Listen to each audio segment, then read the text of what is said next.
اللہ اکبر اللہ اکبر اللہ اکبر لا الہ الا اللہ اللہ اکبر وللہ الحمد اللہ اکبر کبیرا والحمد للہ کثیرا وسبحان اللہ بکرۃ واصیلا۔ معزز و محترم بھائیوں اور پردہ نشین ماؤں اور بہنوں، ابھی ہم نے ماہ رمضان المبارک مکمل کیا ہے اور آج یہ ہماری عید کا دن ہے۔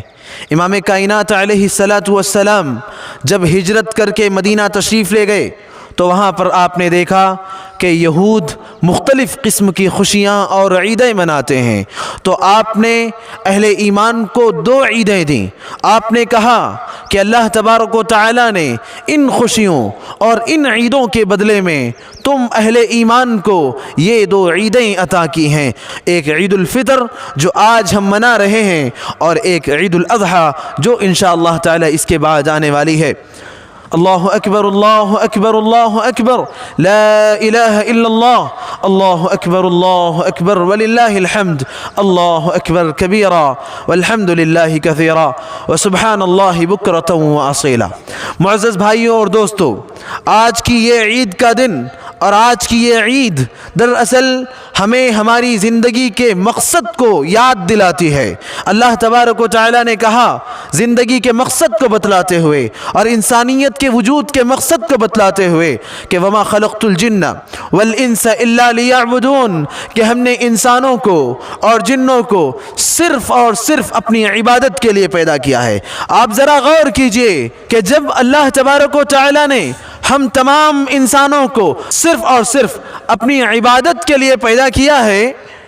تو ہماری خوشی کا دن ہو، ہماری غم کا دن ہو، ہماری تکلیف کا معاملہ ہو، زندگی کا کوئی بھی مرحلہ ہو، کوئی بھی کیفیت ہو، بس اپنی زندگی کو، اپنی زندگی کے مقصد کو ہمیشہ یاد رکھنا ہے، اور وہ مقصد ہے وما خلقت الجن والانس الا لیعبدون۔ اللہ تعالیٰ فرماتے ہیں کہ ہم نے انسانوں کو اور جنوں کو صرف اور صرف اپنی عبادت کے لیے پیدا کیا ہے۔ یاد رکھیے بھائیوں، امام کائنات صلی اللہ علیہ وسلم زندگی کے آخری مرحلے تک اس مقصد کو نہیں بھولے اور لوگوں کو یہ مقصد پہنچاتے رہے اور لوگوں کو اس مقصد کو یاد دلاتے رہے۔ اللہ تبارک و تعالی نے قرآن مجید میں کہا فَاعْبُدْ رَبَّكَ حَتَّى يَأْتِيَكَ الْيَقِينُ، موت تک اللہ تعالیٰ کی عبادت کرو۔ یہ نہیں کہ زندگی میں جب تک خوشیاں ہیں، زندگی میں جب تک آسانیاں ہیں، زندگی میں جب تک سہولتیں ہیں، ہم اپنے زندگی کے مقصد کو یاد رکھیں اور اس کے بعد اللہ تعالیٰ کے مقرر کردہ اس اصل مقصد کو بھول جائیں۔ نہیں میرے بھائیوں، اس مقصد کو ہمیشہ یاد رکھنا ہے۔ ابھی ہم نے رمضان کے مہینے کو گزارا ہے۔ رمضان کا وہ مہینہ جو برکتوں والا مہینہ ہے، جو سعادتوں والا مہینہ ہے، اللہ تبارک و تعالیٰ کی عبادت والا مہینہ ہے۔ وہ مہینہ امام کائنات علیہ السلام نے فرمایا کہ جو رمضان کو پائے، من دخل علیہ رمضان، جو رمضان کو پائے، وانسلخ منہ، اور رمضان اس سے ختم ہو جائے، رمضان اس سے گزر جائے، قبل ان یغفر لہ، اس سے پہلے کہ اس کو بخشا جائے، امام کائنات علیہ السلام نے فرمایا وہ اس کائنات کا سب سے بڑا بدنصیب انسان ہے، سب سے بڑا محروم انسان ہے۔ اللہ تبارک و تعالی نے ہمیں توفیق دی، ہم نے رمضان کے مہینے کو پروردگار کی عبادت میں گزارنے کی کوشش کی، روزوں میں گزارنے کی کوشش کی، تراویح کا اہتمام کیا، قرآن کی تلاوت کا اہتمام کیا، ذکر و اذکار کا اہتمام کیا، ہر اعتبار سے ہم نے یہ کوشش کی ہمارا رب ہم سے راضی ہو جائے، ہمارا رب ہم سے راضی ہو جائے۔ اور چونکہ امام کائنات علیہ السلام نے ہمیں یہ پیغام دے دیا تھا کہ من لم يدع قول الزور والعمل به فليس لله حاجة في ان يدع طعامه وشرابه، کہ روزے کی حالت میں جو غلط کام نہ چھوڑے، غلط بات نہ چھوڑے، ایسے شخص کے بھوک اور پیاس کے اللہ کو کوئی ضرورت نہیں۔ تو انشاءاللہ تعالی ہم نے نبی علیہ السلام کی اس تعلیم کو اپناتے ہوئے، اس پیغام کو اپناتے ہوئے ہر اعتبار سے اپنی زبان کی حفاظت کی، غلط کاموں سے اپنے آپ کی حفاظت کی، اور پھر اللہ تبارک و تعالیٰ کی رضا جوئی کی ہر اعتبار سے کوشش کی ہے۔ واقعتاً میرے بھائیو اور دوستو، اگر ہم نے اسی انداز پر رمضان گزارا ہے تب تو یہ خوشی، تب تو یہ عید ہمارے لیے ہے، ورنہ اس عید کی خوشی ہمارے لیے نہیں ہے۔ صرف نئے کپڑے پہن لینا، صرف ایک دوسرے سے گلے مل لینا، صرف ایک دوسرے کو عید مبارک کہہ دینا، صرف ایک دوسرے سے عیدیاں لے لینا، دے دینا، ایک دوسرے کے گھروں کو جانا، ملنا ملانا، خوشیاں بانٹنا، حقیقی طور پر یہ خوشی عید کی بالکل نہیں ہے۔ عید کے دن کی خوشی اصلاً کسے حاصل ہوتی ہے؟ اس شخص کو جس نے رمضان کو حقیقی طور پر جیسے گزارنا چاہیے تھا ویسے گزار دیا ہے، اور اب دل پوری طریقے سے مطمئن ہے کہ اے میرے رب، جیسے تو نے ہمیں رمضان دیا تھا اور جیسے تو نے ہمیں رمضان گزارنے کا حکم دیا تھا ہم نے ویسے رمضان گزار دیا ہے۔ جو لوگ حقیقی طور پر اسی انداز پہ جنہوں نے رمضان گزارا ہے اور جن کا دل مطمئن ہے، انشاءاللہ تبارک و تعالی جن کا دل حقیقی طور پر رمضان کے گزرنے کے بعد مطمئن ہے، یہ عید ان کے لیے ہے۔ صرف نئے کپڑے پہن لینے کا نام عید نہیں ہے۔ آج دیکھیے نا، ہم نے عید کو اصل بنا دیا ہے، حالانکہ عید اصل نہیں، رمضان اصل ہے، عید اسی کا اختتام ہے، عید اسی کا تتمہ ہے، عید اسی کی اینڈنگ ہے، عید اصل نہیں ہے۔ امام کائنات صلی اللہ علیہ وسلم نے فرمایا کہ روزے دار کے لیے دو خوشیاں ہیں، ایک وہ جب وہ اپنے رب سے ملے گا، اور ایک وہ جب رمضان کے اختتام کے بعد یہ دن پائے گا۔ تو یہ دن کس کے لیے ہے؟ یہ دن ان کے لیے ہے جنہوں نے اللہ کے احکام کی پابندی کی ہے، یہ دن ان کے لیے ہے جنہوں نے رسول اللہ صلی اللہ علیہ وسلم کی تعلیمات کی پابندی کی ہے، ان کے لیے نہیں ہے جنہوں نے صرف اور صرف اس ماہ مبارک کو کاروبار میں گزار دیا،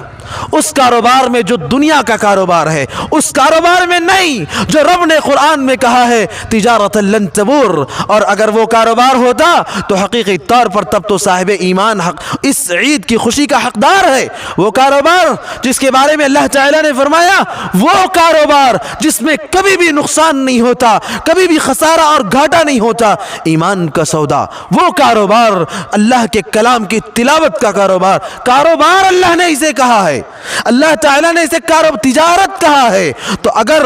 اس کاروبار میں رمضان کو گزارا ہے تب تو بہت اچھی بات، ورنہ اگر رمضان کو دنیاوی کاروبار میں گزار دیا ہے، رمضان کے مہینے کو دنیا داری میں گزار دیا ہے، میرے بھائیوں اور دوستوں، رمضان کے حق کو ادا نہیں کیا ہے، تو آج کی عید کا دن آپ کی خوشی کا دن نہیں ہو سکتا۔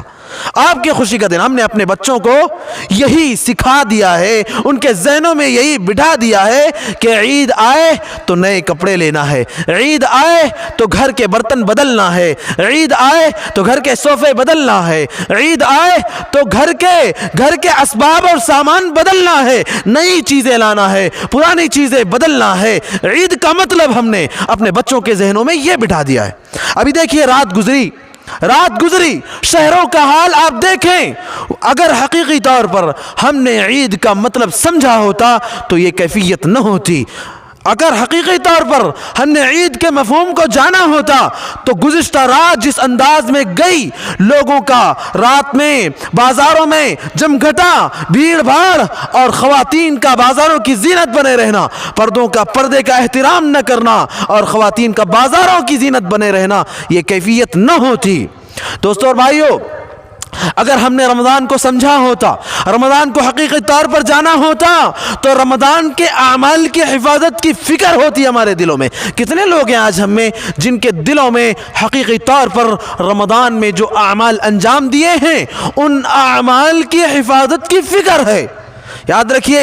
اعمال کی کرنے کے بعد ان کی حفاظت کی فکر، یہ صاحب ایمان کی پہچان ہے۔ سلف صالحین کا معمول تھا کہ رمضان آنے سے 6 ماہ پہلے تک رمضان کو پانے کی دعائیں کرتے تھے، اور رمضان جب گزر جاتا، رمضان جب چلا جاتا، تو پھر رمضان میں جو عبادتیں انہوں نے کی ہیں اگلے 6 ماہ تک ان عبادتوں کی قبولیت کی دعاؤں میں گزارا کرتے تھے، ان عبادتوں کی قبولیت کی دعائیں کیا کرتے تھے۔ تو اتنی زیادہ اہم ہے اعمال کی قبولیت کی فکر کرنا۔ آپ ذرا غور کریں،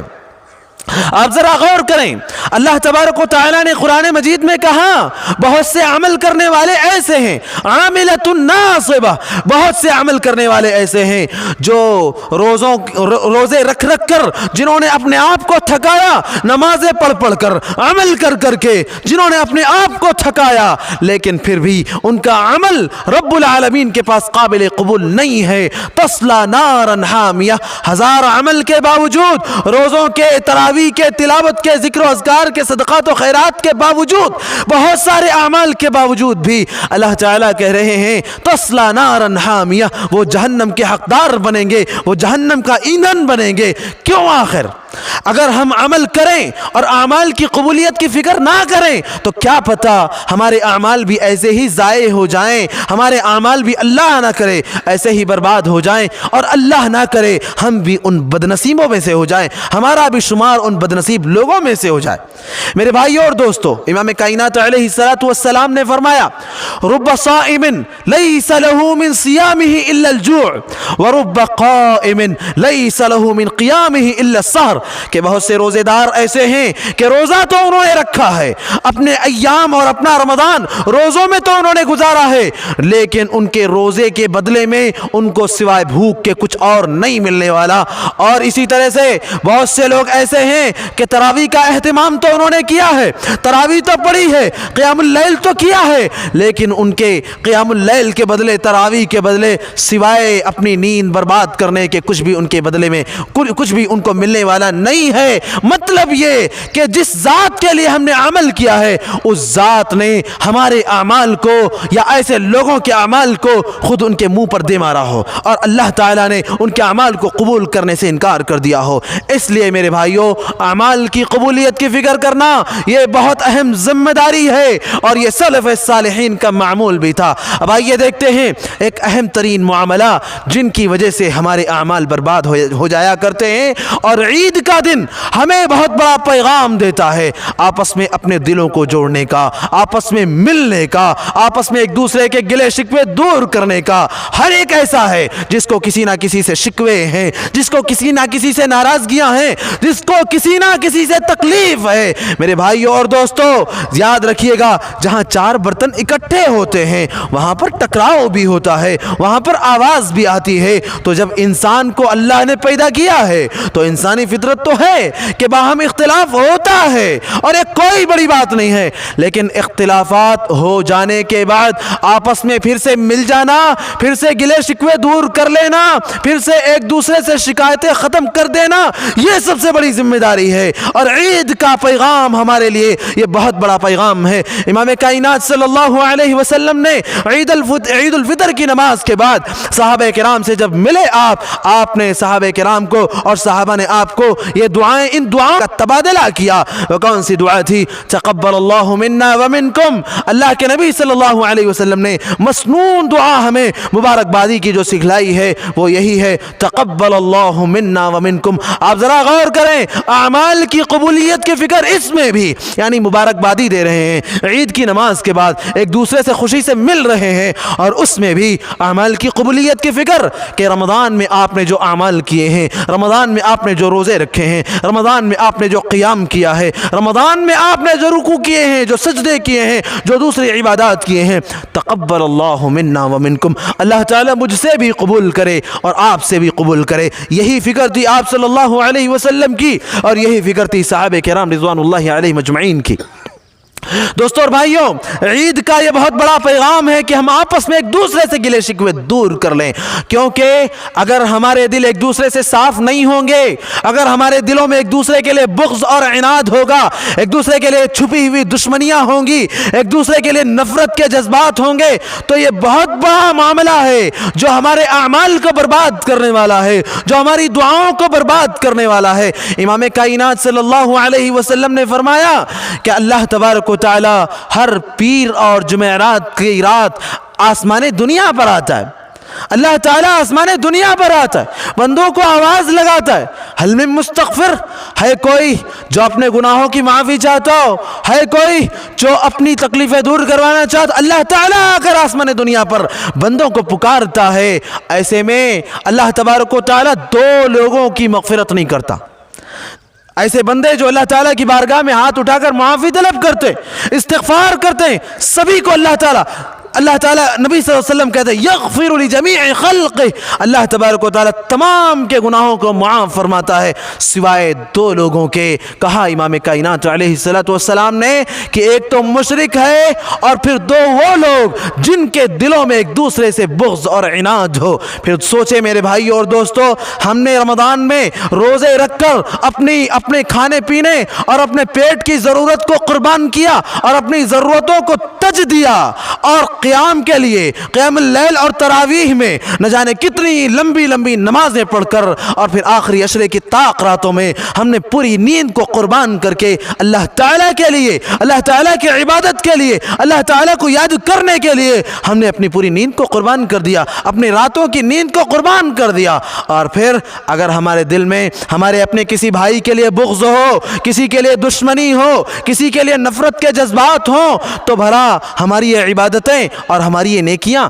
پروردگار کی بارگاہ میں کیسے قابل قبول ہو سکتی ہیں؟ اللہ تبارک و تعالیٰ نے کہا ایسے ہی لوگ ہیں جن کے اعمالهم كسراب بقيع يحسبه الظمآن ماء. اللہ تعالیٰ نے کہا ایسے لوگوں کے اعمال کل قیامت کے دن ایسے دور سے, جو بندہ شدید گرمی کے موسم میں شدت کی پیاس لگی ہو اور پانی کی تلاش ہو اسے, اور پھر دور ریتی کو دیکھ کر وہ سوچے کہ لگتا ہے وہاں پانی ہے, اور جب پاس پہنچے تب اسے پتا چلے کہ یہاں تو پانی ہے ہی نہیں, یہاں تو ریتی ہے. اسی طریقے سے جب اللہ تعالیٰ کے پاس نجات کے لیے اعمال کم پڑیں گے, ایسے وقت میں انسان اپنے اعمال کو دیکھے گا اور سمجھے گا کہ شاید میرے یہ اعمال میری نجات کا ذریعہ بنیں گے, شاید میرے یہ اعمال میری نجات کا سبب بنیں گے. لیکن پھر اس کے وہ اعمال اسی دور سے نظر آ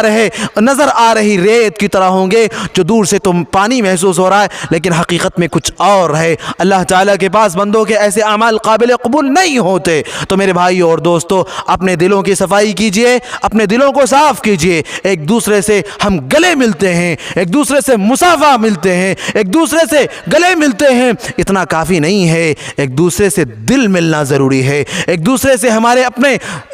شکوے اور گلے دور ہونا یہ اصل ہے, یہ ضروری ہے. ہم گلے ملتے جائیں, ہم سینے ملتے جائیں, ہم ہاتھ ملتے جائیں, لیکن دل میں نفرت کے جذبات ہوں, دل میں بغض اور عناد کے جذبات ہوں, تو پھر یہ منافقت ہے, اور یہ چیز اللہ تعالیٰ کے پاس قابل قبول نہیں ہے. دوستو اور بھائیو, اس حوالے سے ایک اہم ترین پیغام یہ بھی ہے کہ رمضان کے مہینے میں اللہ تعالیٰ نے ہمیں توفیق دی, ہم نے عام دنوں کے مقابلے میں عبادتوں میں خاص توجہ دی ہے. رمضان کے مہینے میں ہماری کوشش یہ رہی کہ کوئی نماز جماعت کے بغیر نہ ہو, جماعت نہیں چھوٹنی چاہیے, تکبیر اولا نہیں چھوٹنی چاہیے. ہم نے اس بات کا اہتمام کیا ہے کہ ذکر و اذکار کا خاص اہتمام, تلاوت قرآن ہم خود بھی کرتے رہے, سنتے بھی رہے, اور دروس میں بھی بیٹھ کر قرآن کو سمجھنے کا اہتمام کرتے رہے. بہت سارے اعمال کرتے رہے ہیں, ہم روزوں کا اہتمام کرتے رہے, طویل نمازوں کا اہتمام کرتے رہے ہم, لیکن یہاں یہ بات یاد رہے کہ ایسا نہ ہو کہ ہم کنویں کے مینڈک کی طرح کہیں نہ ہو جائیں, جو صرف بارش کے موسم میں نکلتا ہے, ہنگامے اور شور شرابے کرتا ہے, اور اس کے بعد بارش جیسے ہی بند وہ واپس اپنے کنویں میں واپس چلا جاتا ہے. ہم اس کنویں کے مینڈک کی طرح نہ بنیں,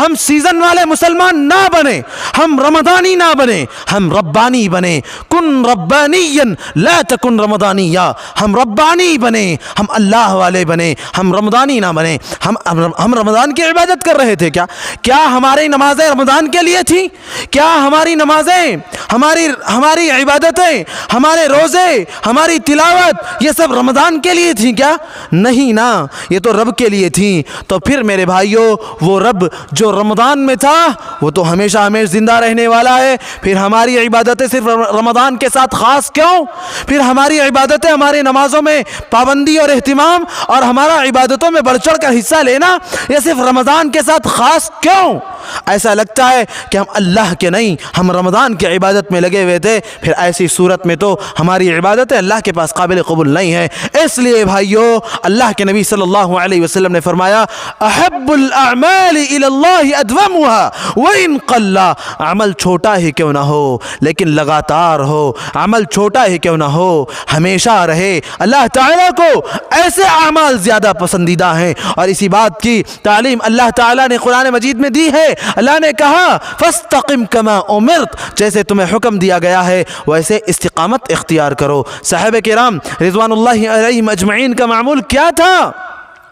کس طریقے سے وہ دین پر جمے ہوئے تھے، ان کا استقامت کیسا تھا؟ پھر ہم رمضانی مسلمان بن کر اس کے بعد اپنے آپ کو یہ سمجھیں کہ بس اب ہمیں چھٹی مل گئی ہے، اس کا یہ کیسے مناسب ہو سکتا ہے؟ اور یہ کیسے مناسب ہو سکتا ہے میرے بھائی اور دوستو؟ اس لیے ہمیں اور آپ کو اپنی اصلاح کی اشد ضرورت ہے۔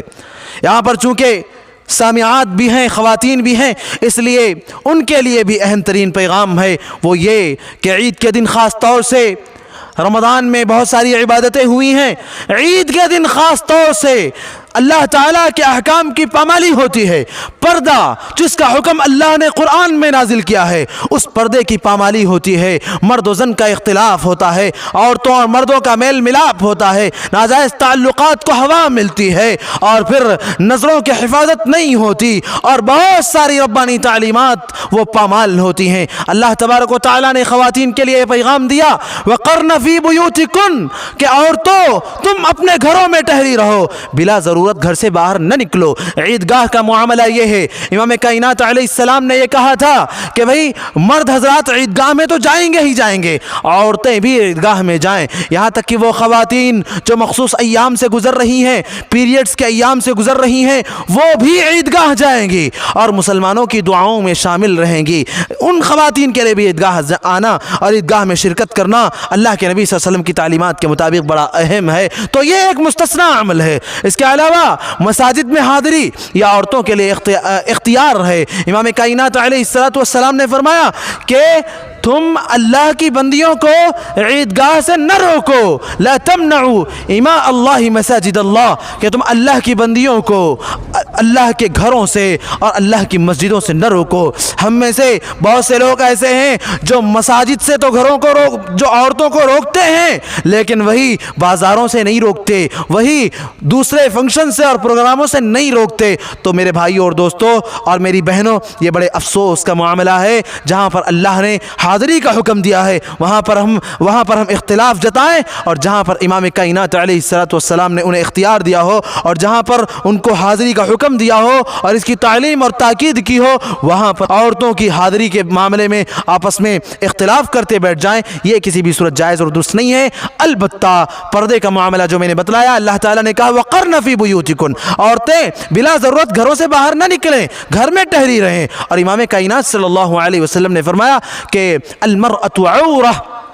عورت سر تا پا چھپانے اور ڈھانکنے کی چیز ہے۔ فَإِذَا خَرَجَتْ اسْتَشْرَفَهَا الشَّيْطَانُ، عورتیں جب گھروں سے باہر نکلتی ہیں شیطان ان پر حملے کرتا ہے، شیطان انہیں اچک لیتا ہے۔ وَأَقْرَبُ مَا تَكُونُ مِنْ رَحْمَةِ رَبِّهَا وَهِيَ فِي قَعْرِ بَيْتِهَا، اور خاتون عورت جب اپنے گھر کے اندر ہوتی ہے تو وہ اپنے رب کے رحمت سے سب سے زیادہ قریب ہوتی ہے۔ اس لیے بہنوں، آپ سب کے لیے رب العالمین کی اور نبی صلی اللہ علیہ وسلم کی تعلیم ہے کہ بلا ضرورت گھر سے باہر نہ نکلیں، گھر کے اندر رہیں، گھر کے اندر قرار